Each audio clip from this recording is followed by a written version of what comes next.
American history is full of hilarious and wondrous contradictions. That is practically our entire raison d'etre.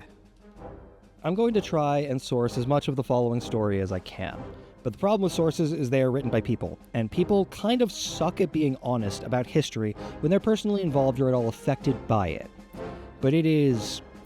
Not only is this story fucking wild, it is absolutely something that every American should know because it has been actively and specifically hidden from view, as there are people who want queerness to be seen as inherently un-American, and having a queer Revolutionary War hero would complicate that. You should know at the beginning, I'm telling this story assuming the fun version of some details are true, and several of them are debated. Because the side that wants me and mine to shut the fuck up as we're cut out of history is well-funded, and we sure as fuck are not. So I'm going to do this leaning in the other direction as hard as I can. Also, patreon.com/queerarmor. I am no longer asking. Friedrich Wilhelm August Heinrich Ferdinand von Steuben, also known more simply as Baron von Steuben, was born in 1730 in Prussia. His father was a Royal Engineer captain, so he was raised near war, which explains why he joined the War of Austrian Succession at 14. Fucking 14! Imagine what you were doing at 14. Now imagine instead of that you went to war in Austria with swords and muskets. Fun fact. His full name was actually Friedrich Wilhelm Ludolf Gerhard Augustin Louis von Steuben, according to his official records. Depending on which historian you talk to, he either anglicized his name to fit in more in the American colony, or thought his long name was hilarious and kept changing it to add new weird bits that would make people feel weird and uncomfortable when speaking with him. I have a source for both. He joined the Prussian army as a fucking force of nature, wounded while leading the charge at the Battle of Prague, and then comes back, promoted to lieutenant, goes out into battle and rescue maneuvers during the 7 Years' War under Prince Henry of Prussia, serving valiantly but wounded again. During this period, being a baron and a lieutenant, he was introduced to a lot of government leaders and political heads, including in 1763 a general in charge of reorganizing the Danish army named Claude Louis, who became a fast friend and possible drinking buddy. He would have gone farther in the military, possibly even becoming a general, but he was fucking every twink in sight off duty, and a jealous rival blackmailed him into resigning. Before he was blackmailed, he becomes the aide-de-camp to Frederick the Great, seen here looking fucking fabulous. He also becomes a Russian prisoner and manages to escape after the Battle of Treptow. However, his queerness does eventually lead to him being forced out of the military so that his jealous rivals had a better chance of advancing. Now, Frederick the Great was notoriously queer, but the military he took over was still very much stuck in the old ways, and many generals, in fact, doubled down to make sure the leader's example didn't extend into the ranks. Forced to leave the military by a homophobic and petty asshat who has since died nameless, he returns home in 1775. He's now a baron and wildly broke at the same time, and he doesn't have the military as an excuse for why he isn't paying his debts, which is bad. He's a baron, and he has no money, and if he doesn't want to become the former baron who was thrown in a debtor's jail, he has to come up with a way to not pay that doesn't involve giving up titles or escaping the country or bank robbery. Which is when he gets offered a chance to go to war. Sort of. Ish. He's offered circumstances that would make debtors chasing him physically impossible. Remember Claude Louis from before? Well, he's got a new title now, Louis de Saint-Germain. And Louis is having this party because this wildly fun, drunken inventor came over from the colonies. Some brilliant idiot named Ben Franklin who wants help to piss off the English and to improve life in the French Revolution. And to fuck every single person that looks at him with a smile. And to get incredibly high and drunk as often as possible. Not necessarily in that order. Franklin. A true American. Franklin convinces Steuben to join the U.S. I mean, look at this. Who wouldn't want to join the U.S. looking at that? And both he and Louis write recommendation letters where they list a higher rank. Partly because Steuben's communication is only what his twink boy toy can translate, and Louis seemed to be just going along with it for his friend.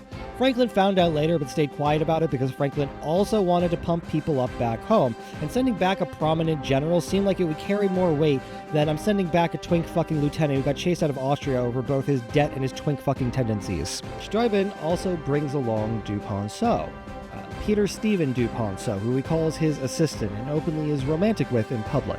Duponceau needs his own thing at some point, definitely his own video. He is many things, but the one thing that pertains to this story is he is a languages nerd. At the time, he spoke, quote, a paltry 9 tongues, according to his own descriptions of the era. Franklin does write in a letter to an assistant he hired in France, referring to du Ponceau as Gain de Steuben, Steuben's sheath. Now, this could have been a joke, or it could have been a misunderstanding around his handwriting, as some personal notes were harder to read, and Gain and Shine can be written close enough to each other with a sloppy hand. Shine de Steuben would be the dog of Steuben in this context, a term used for mercenaries, or a term used as a term of disrespect for somebody else's servants. Many historians use this interpretation, but personally, I think it's fucking hilarious, and they were known to be lovers, so I'm going to go with sheath. So the Baron, his beloved greyhound, his sheath, some general friends, and a bunch of supplies, including uniforms of some of the hardest fit of all time, go to America to try and fuck up the British, and also to avoid debtors because fuck that noise. The uniforms are actually a problem at first. As it turns out, the use of a red coat, quote, to stand out in battle was a bad choice, considering the enemy eventually got shorthanded to red coats. But Washington adored him at first regardless when he realized how capable he was and pushed him into being the Inspector General. He went through the ranks discovering and fixing problems, the camps and equipment being wildly makeshift. His practices and policies were kept for a century.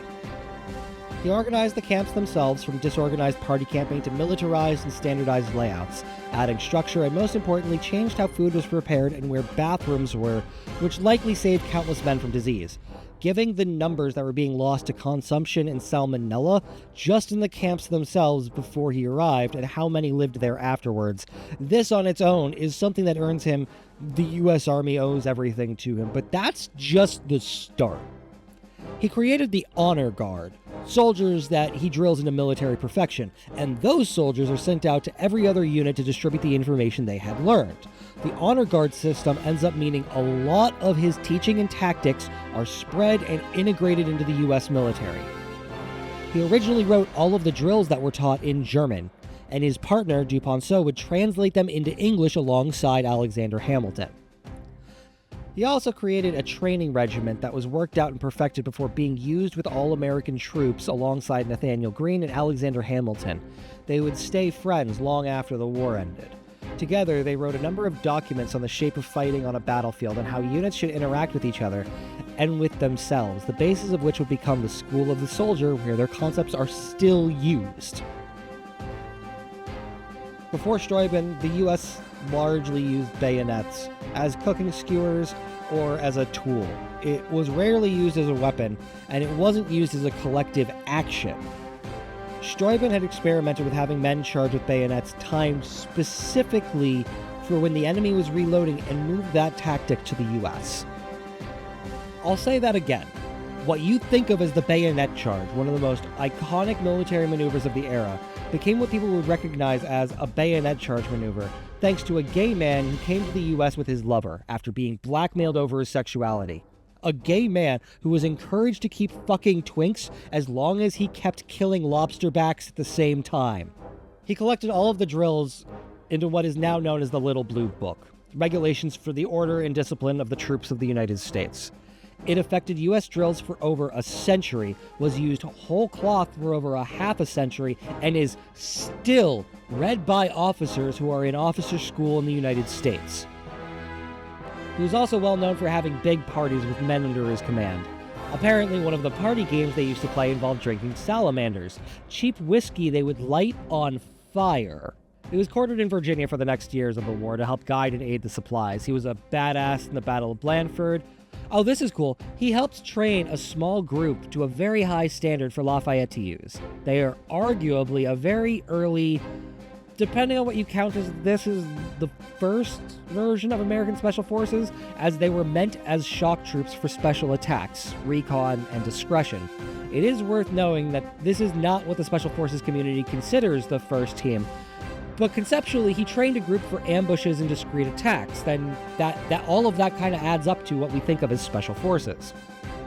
Then he got wounded, that wound got infected, and he had to take sick leave until the Battle of Yorktown to not die. At Yorktown, Washington knew this might be a decisive battle, and he put his most competent and capable leaders in charge of the 3 main battle divisions. Von Steuben was in charge of one of those divisions. Washington knew he was one of the most competent and capable leaders, and he wanted him in a good position at such a battle, one that could, and did, decide the fate of the future. Fun fact: Washington, Hamilton, and von Steuben smoked weed together. Washington, in fact, cultivated the plants. His farm's records specifically note tracking and cultivating the potency of hemp seeds, meaning Washington was more likely smoking dink nugs. It's the only reason to track their potency. Washington even wrote that he, quote, preferred a bowl of leaf to alcohol in a letter after the war, and von Steuben wrote that, quote, Washington's leaf was better for a night's rest than alcohol. At least it robbed less from the morning's trouble, in his diary after the war. During the war, he picked up 2 young men that he considered lifelong partners. The 2 men, Benjamin Walker and William North, lived with him near the end of the war and fought alongside him. He wrote of them quite romantically, although because he wrote in his native tongue, much is sadly ignored by historians focusing on primary sources because of the difficulty in translating what he said, although that's frankly swallowing their bullshit whole cloth. More on that in just a bit. He owned a big-ass farm that was given to him as a gift at the end of the war. He sold basically he was ever given or even owned otherwise, and used that to pay off the money he owed, largely so when he died, he could pass the land and home he built onto his partners cleanly. His partners were adopted legally, a common practice among queer folk at the time, as the fast-moving Christian sentiments pushing and solidifying across the US made doing anything else legally dubious and personally unsafe. However, there is very little doubt, based on historical records and interactions of the time, that he did this to protect his husbands, and calling them any less is to fail to remember him fully, which was fucking intentional. The person who holds the pen gets to write history as they see it, and for huge parts of American history, we've had the Christian fundamentalist movement to thank for how we think about who we are. Washington not liking to drink, not because he's high, but because he's American? These assholes. Alexander Hamilton being the calm, quiet creator of the Federal Reserve, and not the person Martha named her feral tomcat after because they both fucked anything that moved? These assholes. Pushing queerness into the American closet and chopping us up when the door won't close. That's these assholes doing so over and over in our history. I don't want this video to end on a sour note, so I'm not going to end it there. These people have been defining the story to write me and mine out for far too long when, frankly, von Steuben is the best of what America means. A polyamorous gay man who didn't speak English, who was flamboyant and loud and eager to avoid a pile of debt, that man came to America, smoked pot with Washington, possibly fucked Hamilton, fought an entire fucking war to tell the idea of tyranny to go fuck itself, and reinvented war as a result. Then he chilled the fuck out in a house with the people that he loved and helped build a community. That is America. When I say I'm an American, this is the America I'm proud to be. To me, this country is a messy contradiction. It's a permanent experiment. But the most American thing you can do is tell the government to go fuck itself, fight how you want, do drugs, drink, fucking love whomever your heart desires, and point your muzzle at anybody who tries to harm you and yours. Happy Treason Day, everybody. Thank you to everybody who tuned into this special July 4th episode. A special big shout out to my Patreon supporters. Y'all are the reason I get to keep doing this shit. Big shout out to Goddess of All That She Encounters, Matthew Wallywanko, and Rose of Rannoch, the current members of my shout out crew. If you want to get your name shouted out at the end of the next episode, hit me up on Patreon. It's literally the reason I get to continue doing this shit. You will directly support me continuing making all this content, so join us over there. I hope to see you. But thank you for watching regardless, and I hope you have a happy 4th of July.